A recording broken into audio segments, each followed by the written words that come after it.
Yes! Gonna be weird. Oh, boy. Look at this, dude. Every time this, it's like we got Mike Cables from the Eagle Scouts over here. Yeah, this is gonna be a little bit of an interesting episode, at least visually, perhaps verbally. Who knows? Hey guys, welcome back to Full Circus. My name is Tristan Sartoris. Happy to be here with you. Not only did I just give you a visual aid, but an audio cue as well. I realized that I'm tailoring a lot to the video audience, and it's not fair for a podcast.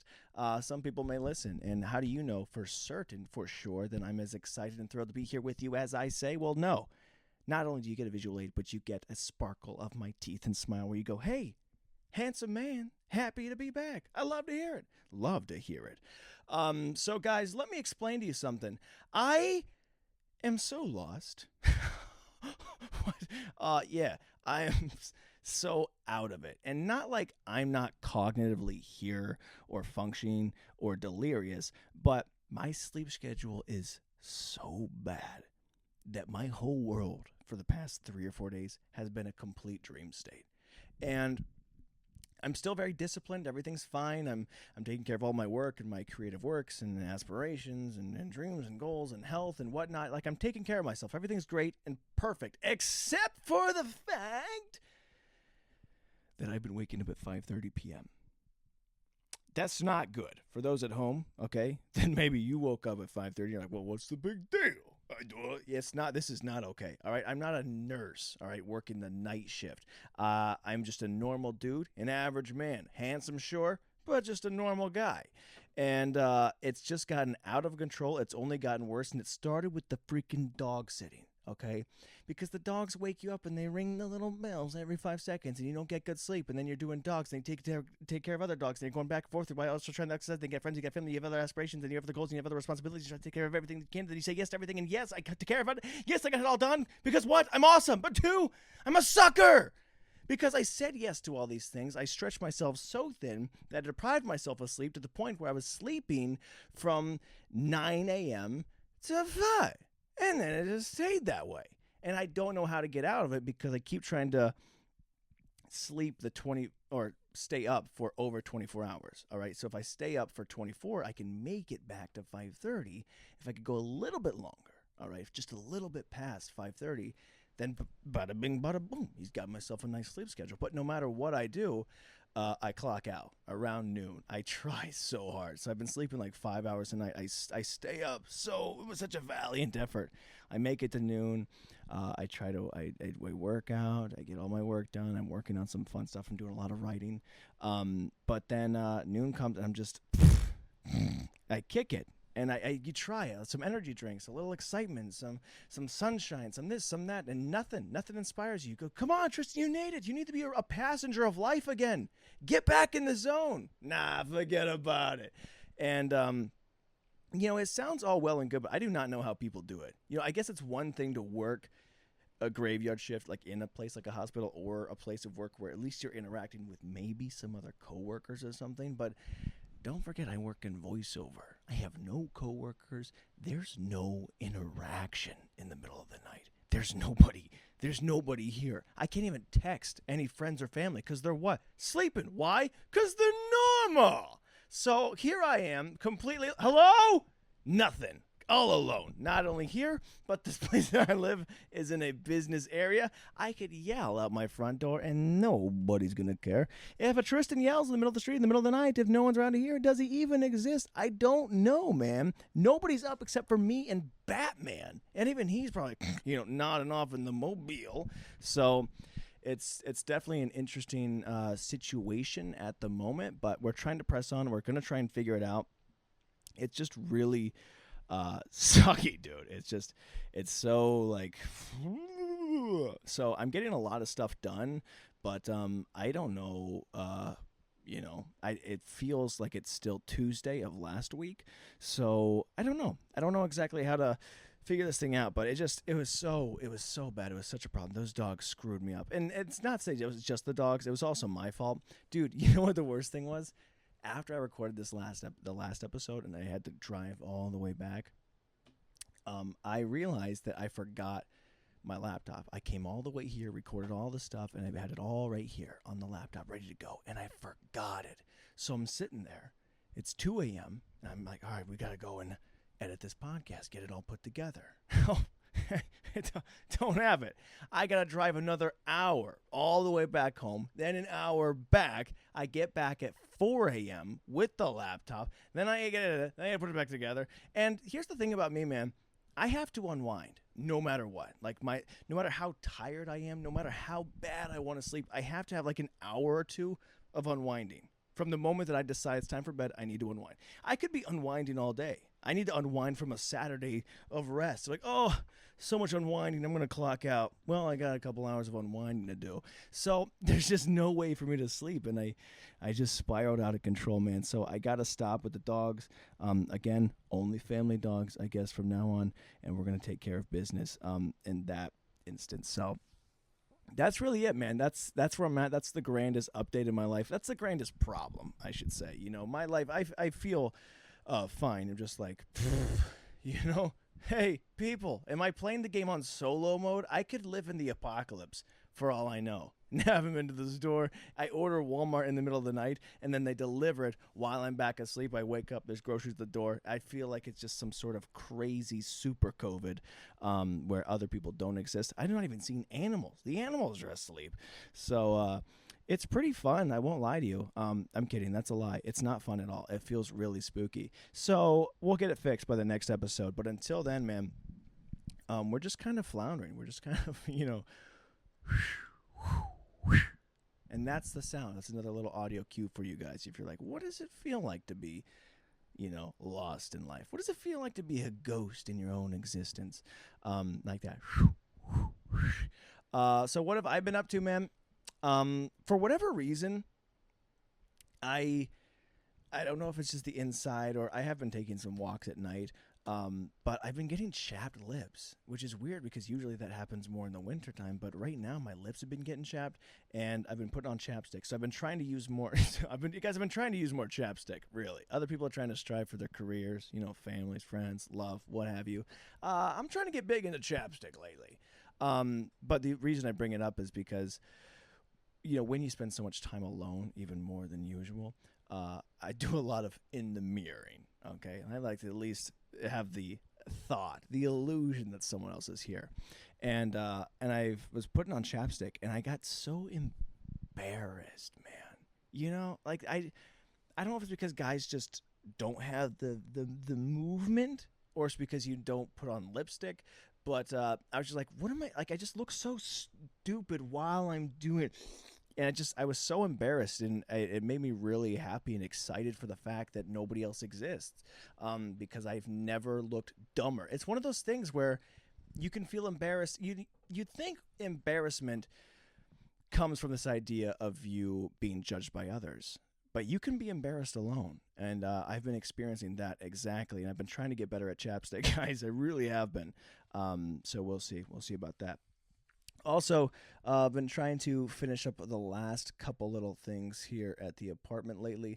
And I had this thought. This thought crossed my mind because I was going over to some people's house before this. And very strict, you know, shoes off kind of people. And I just put all this fresh carpet down. And I'm curious. I want to take a little poll of the room. What's the verdict on that? You know, I know in some other cultures and countries and people are very, hey, no shoes ever, not in the house.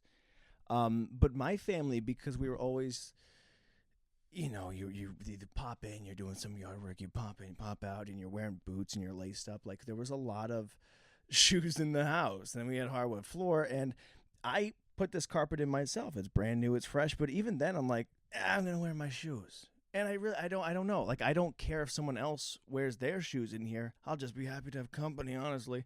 But I don't know. Like, what's the story with most people? Like, just because I come from a not so strict feeling with the shoes, I don't know how to feel about it. In fact, I've argued otherwise that for some people, dude, I would rather you keep your shoes on, you know, because I know some real Kimmy Gibblers out there, you know, when people take their shoes off and their feet smell so bad. And you're like, I don't care if you got mud or just acid waste or anything on the bottom. I don't care what's on the bottom of your sneakers.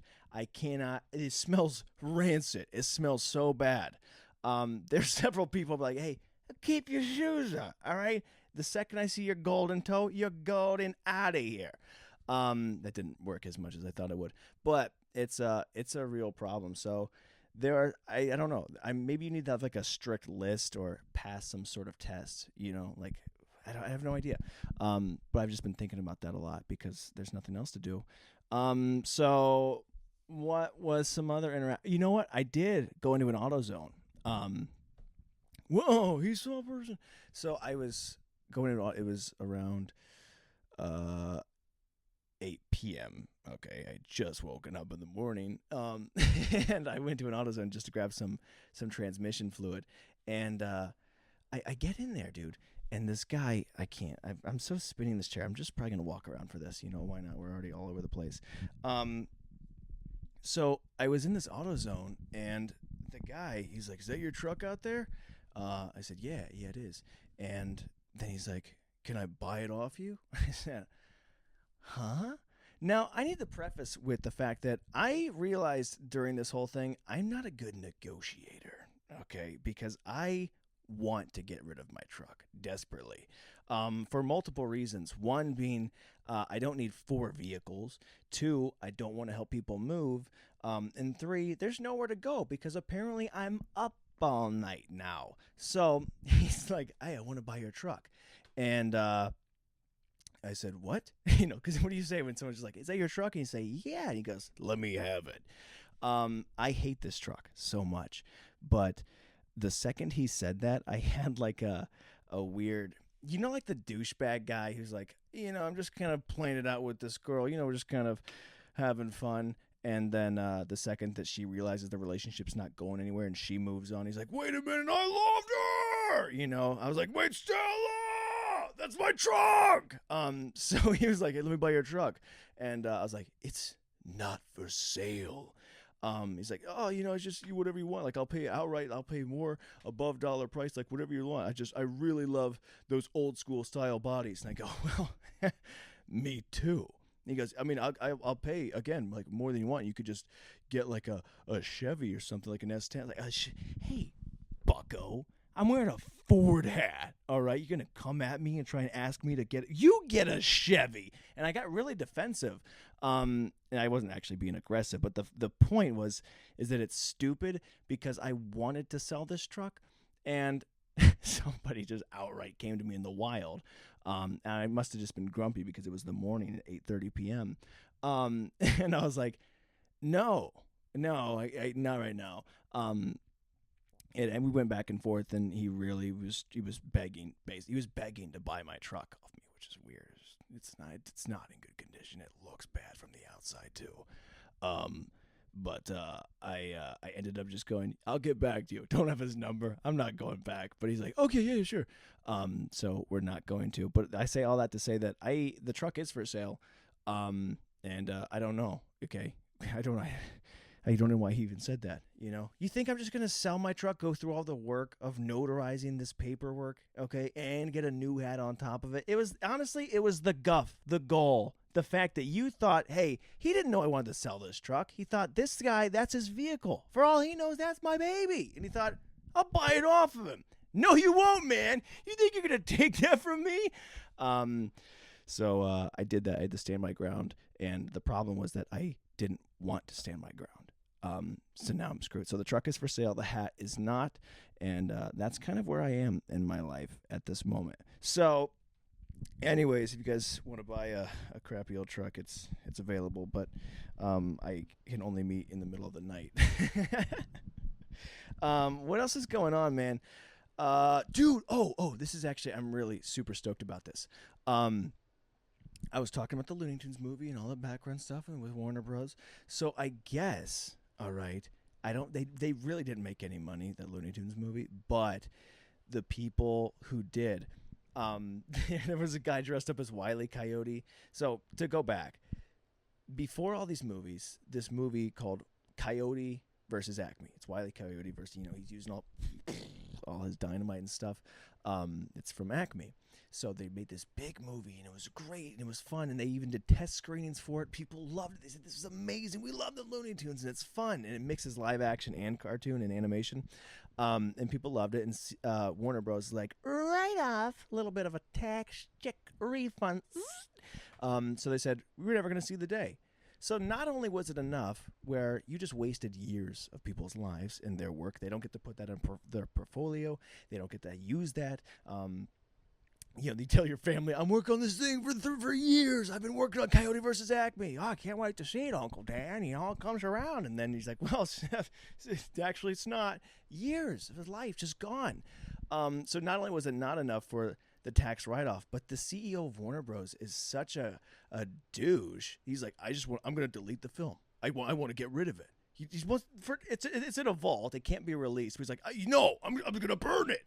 I don't know why. And then they just demolished the original Looney Tunes studio on top of it. I think he really hates the Looney Tunes for some reason. I don't know why. I mean, like, Warner Bros. Was built on it, but I guess he wanted to make more adult or mature content. But I guess he's stepping down, and for whatever reason, not only did it not get deleted, but after years of negotiations and work and people picketing and people are dressed up as Wile E. Coyote outside of Warner Bros. And they're marching, justice for Wiley, justice for Wiley. The movie's coming out, guys. We're getting Wile E. Coyote versus Acme, all right, in a year or something. I don't know why. The movie's already done, but I guess they got to market it. It's all a big thing. But I'm super stoked. I'm super excited about it. And I'm telling you right now, okay, to whoever listens to this, you gotta go see this movie. All right, we need the Looney Tunes have gotta make money. It's one of those things where, even if you don't like the Looney Tunes, there are certain characters and franchises that you just don't want to die. You don't want them to go away. Like, I know I didn't go see the Barbie movie, so I guess I'm not one to talk. All right, but I don't think the Barbie movie or Barbie was ever in any danger. But if there was something like that, I would go see it, and I would want to support it just so it lives, something historical, all right? We need friends. I think I just burped in the mic. I'm sorry. But we need, a Flintstones movie. Give me, like, just old 2D Scooby-Doo, anything cool like that. It would be awesome. So, I don't know. But I'm super excited. That was some of the best news, dude. I think it's going to be enough to carry me all the way till today or tonight. Oh, we got a long way to go, guys. We got a long way to go. What else is going on? There's just a lot of good news. There's a lot of good news in a weird time, but I actually have some more bad news.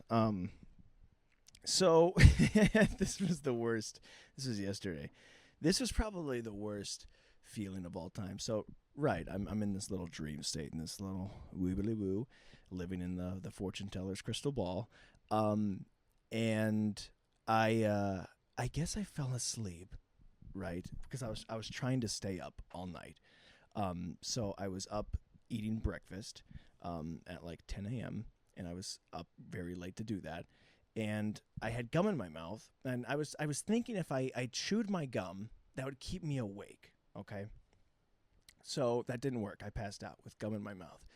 And, dude, we used to get in so much trouble for that, just the idea of that. Mom was like, don't you dare even think about closing your eyes with gum in your mouth.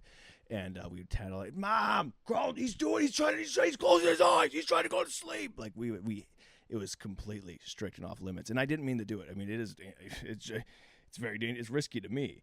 But I don't know if I fell asleep with it in my mouth, but it came out of my mouth. Okay, and I woke up.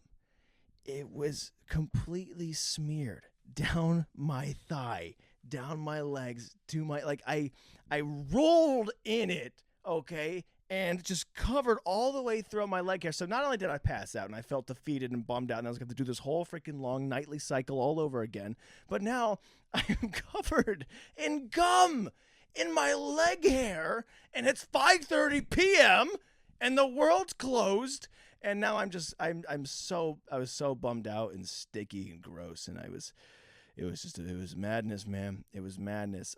So it took me I was just sitting there, just scrubbing and cutting and trying to get like, that's how I spent my morning. While other people were going to bed around like 9-10 p.m., I was still pulling gum out of my leg hair. But you know what? That's life. C'est la vie, baby.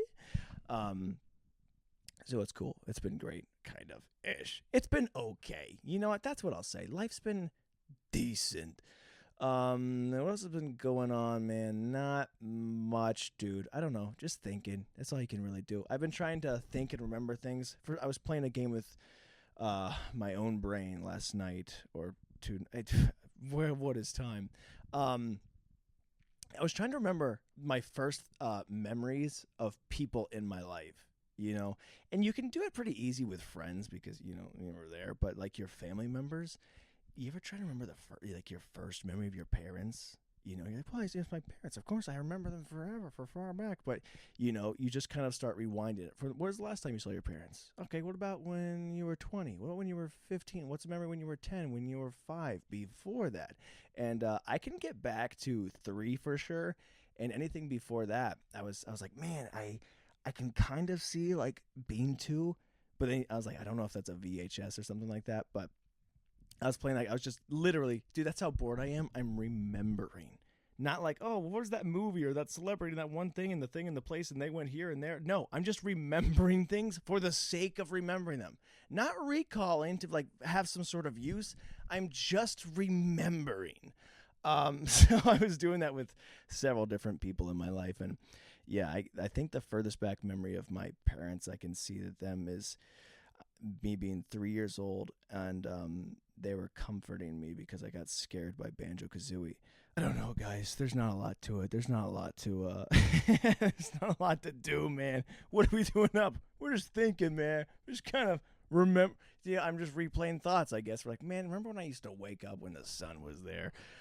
So anyways, guys, I think that's everything. I'm going to be up for another at least 12 hours before I crash, but wish me luck. I'm going to try and make it, 20. So, guys, have a wonderful day or morning or night or whatever time zone that you live in, or space or dream zone. If any of this is real, hey, happy to be here. If not, thought maybe I could do some magic. Anyways, guys, so grateful to have you with me today, as always. Yeah, dude, it's definitely a little bit interesting, but you know what? We're going to have fun, and we had fun. Oh my gosh. I will see you in the next one. I promise you my sleep schedule is going to be different. I'm going to figure this out. And if I don't, well, hey, pin a rose on my nose because everything is going down the drain. I'm kidding. It's not. I'm fine. I'm a little out of it. It's only been like 3 or 4 days. All right. But if it consists, all right, guys, I'll see you in the next one. Alakazam! It's kind of fun standing up.